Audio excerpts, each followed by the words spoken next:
Jeremias 18.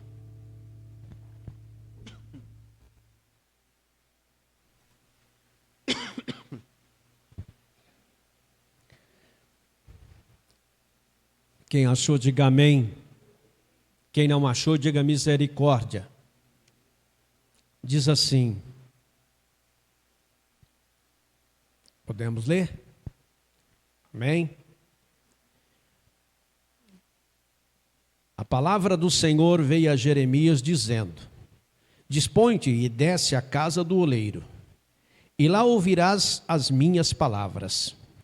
Desci à casa do oleiro, eis que ele estava entregue à sua obra sobre as rodas. Como o vaso que o oleiro fazia de barro lhe estragou na mão, tornou a fazer dele outro vaso, segundo o que bem lhe pareceu. Então veio a mim a palavra do Senhor: Não poderei eu fazer de vós como fez este oleiro, ó casa de Israel? Diz o Senhor: Eis que, como barro na mão do oleiro, assim sois vós na minha mão, ó casa de Israel. Feche os seus olhos. Senhor Deus, poderoso, maravilhoso e eterno Pai, que o Senhor cresça e que eu diminua, e que toda honra e toda glória seja dada ao teu nome. Eu te louvo, Senhor, por esta oportunidade, por poder trazer a tua palavra e ter este privilégio nesta noite. Pai amado, eu peço que o Senhor venha falar com estas vidas que estão aqui no santuário e aquelas que me assistem, Senhor, pelo YouTube, pelo Face. Pai amado, e que aonde chegar o som da minha voz, que a tua unção e o teu poder seja, Senhor, tremendo e extraordinário. Não para a minha glória, porque eu não preciso de glória. Eu sou apenas um instrumento. O Senhor é o Senhor. Eis-me aqui, Pai. Usa-me a mim. Amém. Antes de você assentar, cumprimente o teu irmão e diga: a palavra de Deus te abençoará nesta noite. Amém.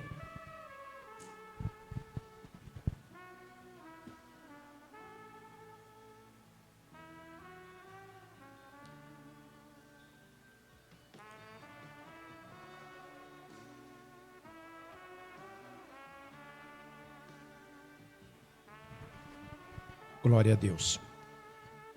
Amados, antes de nós entrarmos no conteúdo da palavra, como preâmbulo dela, eu quero usar uma história verídica. Um pai pegou seu filho e foi no melhor shopping da cidade, uma cidade grande. E lá naquele shopping ele percorreu as lojas de grandes grifes, de grandes marcas. E ele comprou para o seu filho do bom e do melhor. Tudo que o menino pediu, o pai comprou naquele dia.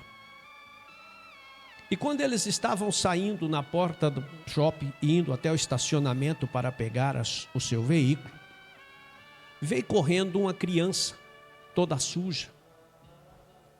E chegou e disse: moço, o senhor não pode comprar uma roupa para mim? Porque meus pais não têm condições. Eu só tenho essa. E aquele homem, olhando aquela criança, sua roupa estava toda rasgada, suja. Ele disse: você só tem essa? Só essa. Quantos anos você tem? Ele disse: eu tenho 8. Oh, mas e na escola? Eu vou com essa. Aquele pai virou para o filho e falou: filho, você se importa do pai dar um pouco de roupa para ele? Depois nós voltamos lá dentro, eu compro mais para você, ou nós voltamos outro dia? Aí o menino falou assim: tudo bem, pai, pode dar a roupa para ele. Aí aquele menino ganhou várias sacolas de roupa, e ele saiu sorridente, mas dentro dele, ele dizia o seguinte: os meus pais não têm condições de comprar roupa para mim. Eu queria ser aquele menino. Feliz é aquele menino, porque o pai dele pode trazer ele aqui, e ele pode escolher o que ele quiser, e o pai dele dá. Eu queria ser aquele menino. 2 meses se passaram. Aquela criança estava brincando na frente da casa dele. De repente parou uma caminhonete chique, carro de luxo, caminhonetona, e desceu aquele homem e falou assim: oi, você está lembrado de mim? Aí ele disse: sim, o senhor é aquele que me deu roupa lá no shopping. Ele falou: sim, eu fui até o teu colégio e peguei o seu endereço. E eu vim trazer alguma coisa para você. Aí ele abriu, lá tinha sacolas e mais sacolas de roupas e de brinquedos. Aí aquele menino falou assim: mas e o filho do senhor? Ele falou assim: o meu filho não vai precisar mais, porque o meu filho foi morar com Jesus. Aquele dia que você encontrou nós no shopping, eram os últimos dias de vida dele. O médico tinha dado para ele 30 dias. E quando você saiu correndo, o meu filho disse para mim: pai, eu queria ser aquele menino. Porque apesar dele não ter o dinheiro que nós temos, ele tem uma vida inteira pela frente. Ele tem saúde e eu não tenho. Agora eu quero trazer para nós aqui. Muitas vezes você olha para as pessoas, mas você não sabe o que se passa com elas. Você não conhece a luta delas. Muitas vezes você deseja ter o que elas têm, mas você não sabe o quanto elas pagam. Muitos querem o que você tem, mas com certeza desistirão quando souberem o preço que você paga. Tem um hino do Asaf Borba que diz: quem vê de longe não sabe. A nação de Israel vivia distanciada do Senhor, foi antes do exílio da Babilônia. E o Senhor disse para Jeremias: desce na casa do oleiro. E Jeremias desceu na casa do oleiro, e eis que ele viu o oleiro trabalhando, lidando com o barro, fazendo um vaso. E ele percebeu que durante o manuseio do oleiro com o barro, fazendo o vaso quebrou. E o oleiro amacetou todos os barros de novo e começou a fazer. Aí a voz do Senhor veio para Jeremias novamente. E o Senhor disse: permita eu fazer com você o que este oleiro está fazendo com o barro. Eu quero dizer para você que aqui, nessa passagem, o oleiro representa Deus. O barro, nação de Israel. A roda, o tempo. Vou repetir para você guardar. O dia que você for pregar, você guarda. O oleiro, Deus. O barro, Israel. A roda, o tempo. Vamos trazer para os nossos dias. O oleiro, Deus.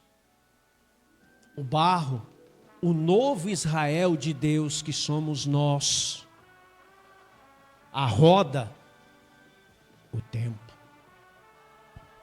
Agora eu quero te fazer uma pergunta. Como que se acha o barro? É no brejo. É que tem o barro. A argila é no brejo. E no brejo não é um lugar limpo. É um lugar que tem muitas impurezas. É um lugar que, muitas vezes, para chegar até o barro, que é bom, tem que usar uma bota para poder pegar. Tem que abrir caminhos. Depois tem que pegar aquele barro sujo, passar pela peneira. Depois joga água, passar de novo, porque não pode deixar água nele, não pode deixar bolha, porque se deixar bolha, se for para o forno, depois estoura. É um trabalho muito grande do oleiro, para poder colocar na roda, para poder usar o barro. Se o oleiro é Deus, o barro é nós, aonde foi que ele nos encontrou? Nós estávamos na lama, é por isso que o salmista diz: firmaram os meus passos sobre a rocha, tirou-me de um largo, de um charco de lodo e firmou meus passos sobre a rocha. E muitas vezes, quando o Senhor nos buscou no brejo, que é o pecado, os vícios, a destruição, nós éramos cheios de impurezas, cheios de defeito. Nós tínhamos muitas coisas que eram abomináveis aos olhos de Deus. Mas Ele não pegou nós imediatamente lá e já levou para a roda. Sabe por quê? Porque Ele precisou nos preparar. Ele precisou nos lapidar. Por isso que tem um cântico que diz assim: deixa Deus amassar o barro. Então Ele manuseou, limpou, tirou todas as impurezas, colocou lá no sol. Depois novamente Ele pegou aquele barro, jogou água, manuseou na peneira, novamente Ele colocou no sol, novamente Ele limpou, até aquele barro ficar elástico, dar liga. Aí Ele levou para a roda. Muitas vezes nós falamos assim: eu estou no tempo de Deus. Talvez ainda não, porque você não deixa ser amassado. Ainda talvez você não chegou na roda, porque você não deixa ser manuseado. Porque existe barros que não servem. Barro mole não serve para ir para a roda. Quem quer barro mole? É aquele que reclama. Reclamão, murmurão. Aquele que olha só para ele dizendo: eu não consigo, eu sou pobre, eu sou fraco, eu sou medíocre, eu sou isso, eu sou aquilo. Esse barro não serve para a roda, porque é mole e não dá firmeza. O barro duro também não serve para a roda, não tem como lapidar. Quem é o barro duro? Isso que o pastor está pregando eu já sei, aquilo lá eu já sei, ou seja, sabe tudo, mas não faz nada. Então o barro duro também não vai na roda. Só que nós, que o Senhor nos preparou, tirando lá do brejo, lapidando, levou para a roda, que é o tempo. Muitas vezes, quando nós estamos quase completos em um vaso, Ele acha em nós um defeito e Ele quebra, Ele amassa e vai de novo para a roda. O maior tempo de Deus. Por que muitas vezes as bênçãos demoram a chegar nas nossas vidas? Por que muitas vezes as promessas demoram a se concretizar nas nossas vidas? Deus não tem poder de imediato falar: está curado, e a pessoa está. Jesus fez isso.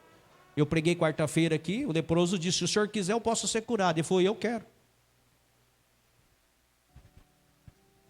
A vontade de Deus é essa.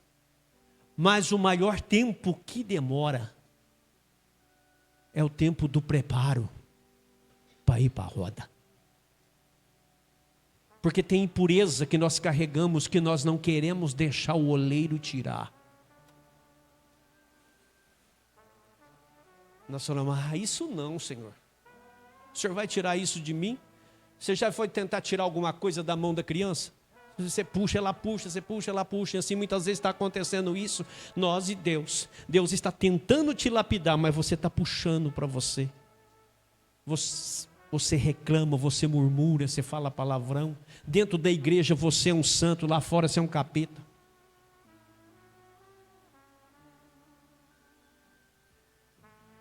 Como é que vai para a roda? Para ir para a roda, nós temos que estar amassados. E quando nós estamos na roda, não é nossa vontade que se faz. Talvez você gostaria de ser um vaso grande, mas Deus vai fazer de você vários vasos pequenos. Talvez você gostaria de ser um vaso para colocar flor, mas Deus vai fazer de você outro tipo. Mas você sabe por que Deus trabalha com tanta delicadeza? Para nos moldar, para nos fazer de novo. Porque todo bom vaso, todo bonito vaso, nele vai sempre as mais belas flores. E o Senhor nos prepara, porque Ele tem rosas maravilhosas para colocar nesse vaso que somos nós. Ele tem a rosa de Saron, que é Jesus Cristo. E muitas vezes o vaso pode ser bonito, mas quem destaca é a flor. Se o vaso for bonito, mas a flor for feia, passa despercebido. Só que tem muito vaso, que é ele que quer ocupar o lugar da flor. Tem muito vaso, que é ele que quer ser elogiado. Mas o vaso não transmite perfume. O que transmite perfume é a flor. Muitas vezes nós estamos dentro de um ministério, dentro da casa de Deus, e nós queremos tapinhas nas costas, dizendo: ó, você é o cara, você é bom, você prega muito, você canta muito. Não, irmão, eu não sou bom, eu não sei cantar, eu não sei pregar. Bom é aquele que me escolheu e me lapidou e colocou na roda, que é o oleiro.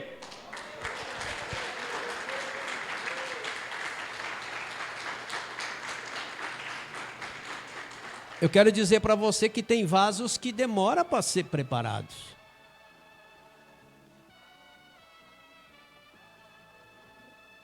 Mas o oleiro tem paciência e destreza.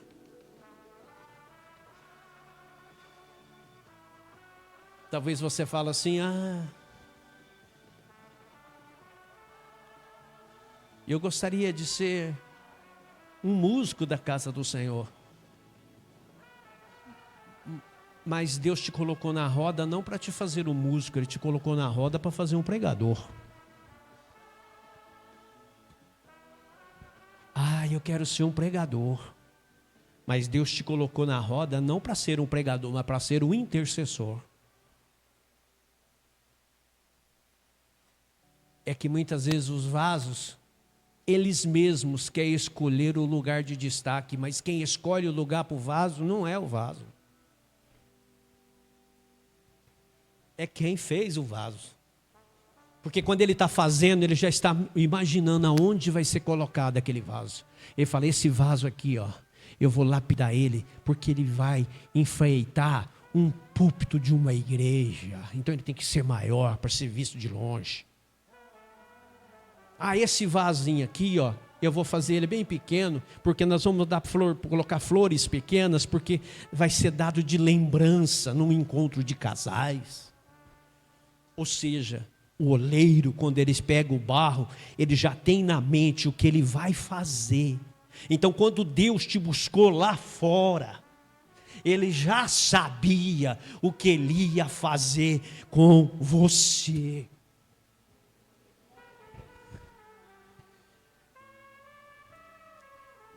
Agora tem um porém, amados. Muitas vezes nós esquecemos de onde Deus nos tirou. E nós somos aptos para apontar os dedos para aqueles que estão no lugar que Deus nos tirou de lá. Nós somos aptos para dizer: você vai para o inferno. Ao invés de você falar assim: o oleiro que me tirou daí pode tirar você. Mas como você não está mais lá, muitas vezes nós nem lembramos como foi que nós somos lapidados. Eu estou há tanto tempo dentro da igreja que eu nem lembro, pastor, como foi que eu cheguei aqui. Com certeza, Quanto a mim e você, quando nós chegamos aqui, nós estamos arrebentados, machucados, feridos, magoados. Quando os homens não acreditarem, quando as portas se fecharem, confie no oleiro. Porque se você confiar no oleiro, a vitória será uma consequência do projeto. Está no projeto. Mas entre a vitória e a presença, fique com a presença. Porque não adianta você ter uma vitória, conseguir aquilo que você quer, se você perder a presença. Fique com a presença. Porque se você estiver na presença, todas as coisas o Senhor colocará nas tuas mãos. Agora eu quero, nesta noite, dizer para você que o tema dessa mensagem é quebrado ou inteiro. Vamos permanecer nas mãos do oleiro. Pastor, eu estou numa luta. Eu estou quebrado. Permaneça nas mãos do oleiro, porque ele sabe como consertar essa rachadura. Conto uma outra história. Um homem, a função dele era ir numa mina e subir um monte e levar água no palácio do rei. E para facilitar o seu trabalho, ele usava 2 vasos grandes. Ele colocou um pau, pôs um vaso aqui e outro aqui. E ele enchia aqueles vasos de água e ele subia pelo monte para levar no palácio do rei. Mas acontece que tinha um daqueles vasos que tinha uma rachadura. E caía muita água pelo caminho. E quando chegava no palácio do rei, o outro chegava completo e ele chegava pela metade. Aí, como tem muitos, o outro vaso falava assim: você é um inútil. Você não consegue. Por quê? Porque você é rachado. Você tem defeito. Perfeito sou eu. Mas acontece que aquele homem que transportava água nunca reclamou do vaso porque vazava. Ele tratava o vaso com todo carinho. Mas todo dia, se fosse hoje, era um bullying, né? Aquele outro vaso falava assim: rachadinho, quebradinho. Eu sim, sou perfeito. Você é rachado. Aquele vaso começou a pegar aquilo e ele começou a entrar em desespero. Ele começou a falar: realmente ele tem razão. Eu sou quebrado, eu sou rachado, eu sou inútil. Eu não sei o que eu estou fazendo, não. Eu estou dando prejuízo para o dono lá. Ele está certo, perfeito é ele. Aí ele chegou, falou para o dono dele, falou assim: eu quero falar com o senhor. Aí ele falou assim: pois não, pode falar. O senhor está contente com o meu trabalho? Ele falou assim: claro, por que não estaria? Mas eu sou rachado. Qual é o problema? Meu colega aí fala que ele carrega grande proporção d'água e eu carrego pouca água, cada um com sua capacidade. Não, eu quero que o senhor me quebre e joga fora. Ele falou assim: você quer ser quebrado? Ele falou: quero. Então, vamos fazer comigo a última viagem. Ele falou assim: então vamos. Ele falou assim: enquanto nós estiver andando, eu gostaria que você olhasse do teu lado direito, onde você está passando, como que está a plantação. Porque como eu estou carregando peso, eu não observo. Aí ele está subindo e o vaso começou a olhar aquelas flores lindas, bonitas. Aí chegando lá, ele pegou e falou assim, faz outra coisa, entra aí dentro, lá na sala do palácio, e vê se tem flores lá dentro. Aí ele entrou, voltou, falou assim, tem? Quais são as flores que tem lá dentro? Daquelas que tem na beira do caminho. Ele falou assim, então, pois é. Eu uso cada um como eu quero e como eu quiser, naquilo que é útil. Ele leva toda a água. Por causa da sua rachadura, da sua limitação, eu plantei as flores. E você rega todo dia. Então essas flores que você rega todo dia, eu colho e levo para o palácio para enfeitar a casa do rei. A palavra de Deus diz que o Senhor, o Espírito Santo, usa cada um como quer e como quiser, naquilo que é útil. Você não precisa querer copiar eu para você ser usado. Deixa Deus te usar. Tem muitos pregadores que tentam copiar as pessoas, o outro que ele usa até o mesmo tom de voz, o mesmo timbre. Se você olha, você não sabe quem está pregando, se é o fulano ou o ciclano. Não deixa Deus te usar. Agora talvez você tenha uma dúvida. No planeta Terra tem quase 8 bilhões de pessoas. E a Bíblia diz que o povo de Deus é o sal. E o sal é a minoria. Mas entre os escolhidos por Deus, nós estamos. Quebrado ou inteiro, nós estamos nas mãos do oleiro. Aí vem a pergunta, por que eu, Senhor? Talvez você pergunte, por que eu, Senhor? Porque desde o dia que você aceitou Jesus e que Deus fez uma promessa para você, ao invés dos caminhos se abrirem, os caminhos se estreitaram.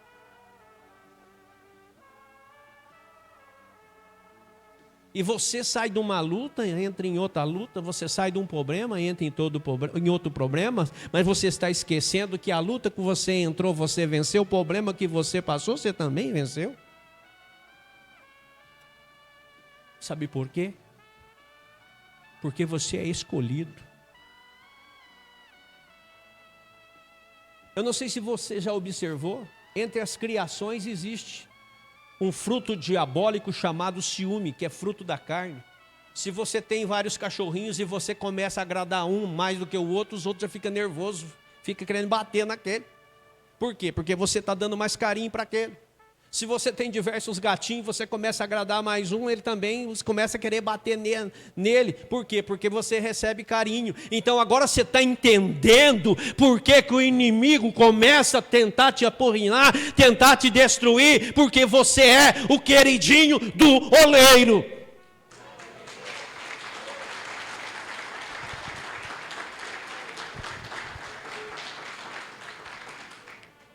Quero terminar. Deus não te escolheu porque você é bom. Ele escolheu porque Ele é bom. Deus não te escolheu porque você é capaz. Deus te escolheu porque Ele te capacita. Deus não te escolheu porque você é uma pessoa preparada. Não. Ele te escolheu porque é Ele que te prepara. Outro detalhe, Ele não te escolheu porque você é perfeito. Ele te escolheu porque é Ele que te aperfeiçoa. Eu quero dizer para você, Ele não te escolheu porque você tenta ser fiel. Ele te escolheu porque Ele é fiel. Agora entenda um detalhe. Sabe por quê? que Ele não deixa você se escolher o que você quer? Eu quero ser um vaso tal. O oleiro não deixa ser. É Ele que faz. Porque se você conseguir ser aquilo que você tentou ser, chegar para Ele e falar assim, eu quero ser um vaso de igreja, Ele fazer você, vai chegar um dia que você vai dizer assim, que você era um barro perfeito. Mas o Senhor não permite isso. Porque quando as pessoas olhar para você, elas têm que entender que você é a obra perfeita, mas dele. Toda honra e toda glória é para Ele. Muitas vezes as pessoas não se importam o que as pessoas vão dizer do comportamento que a pessoa tem. Você deveria se importar? Sim. Porque quem te escolheu não foi o presidente da República, não foi o governador do estado, não foi o prefeito municipal, não foi nenhum deputado, nenhum senador. Quem te escolheu é aquele que está sentado no mais alto e sublime trono. E Ele disse, no ventre da tua mãe, eu te ungi e te santifiquei.